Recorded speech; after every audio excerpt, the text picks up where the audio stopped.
Gene Hackman was the blue-collar common man on screen. It was no act. You know, I did a lot of things. I sold shoes, I drove a truck, drove a cab, I jerked sodas.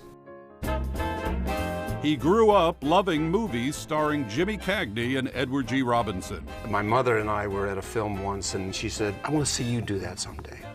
And that was all that was needed. At the Pasadena Playhouse, the aspiring actor met another young actor, Dustin Hoffman. The two were voted least likely to succeed. Take a good look, Pop. I'm Buck Barrel. That changed when he was cast in Bonnie and Clyde.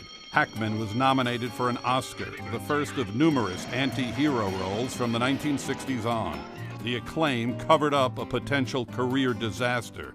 He was fired from The Graduate, starring his pal Hoffman, after just 2 weeks as Mr. Robinson. I thought it was like the beginning of the end for me. Hackman pressed on, a ski coach in Downhill Racer, an astronaut in Marooned, and a second Best Supporting Actor nomination for I Never Sang for My Father.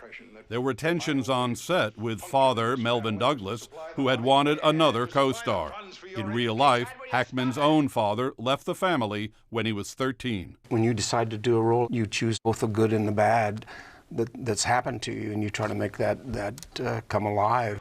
All right, Popeye's here. Get your hands on your heads. Get off the bar and get on the wall. As fierce New York City police detective Popeye Doyle, a defiant Hackman burst through the screen in The French Connection.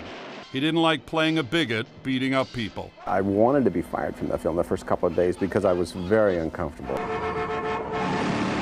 Also testing his nerves, driving in one of the most famous car chases in movie history. They would go right down the street without any crowd control, and it was really scary. The role he wanted out of won him an Oscar for Best Actor in 1972.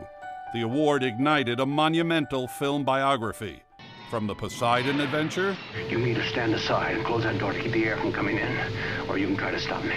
To The Conversation. There's one surefire rule that I have learned in this business is that I don't know anything about human nature. I don't know anything about curiosity. It wasn't always deadly serious. In Young Frankenstein. What is your name? I didn't get that. And there was Superman. Oh, yes, of course, you've been there. I do forget you. Get around, don't you? Now a huge star, Hackman said he always liked the idea of Hollywood, but not the hubbub. Personality-wise, I don't fit in. It's been 5 years. Hackman said his favorite film was the offbeat Scarecrow with Al Pacino, which was not a commercial hit. I don't care what the scoreboard says at the end of the game. In my book, we're going to be winners. He was the basketball coach in Hoosiers, one of the best sports films ever made. Hackman was nominated for an Oscar again for Mississippi Burning. You smile when the bulldozer ran over the black kid's body.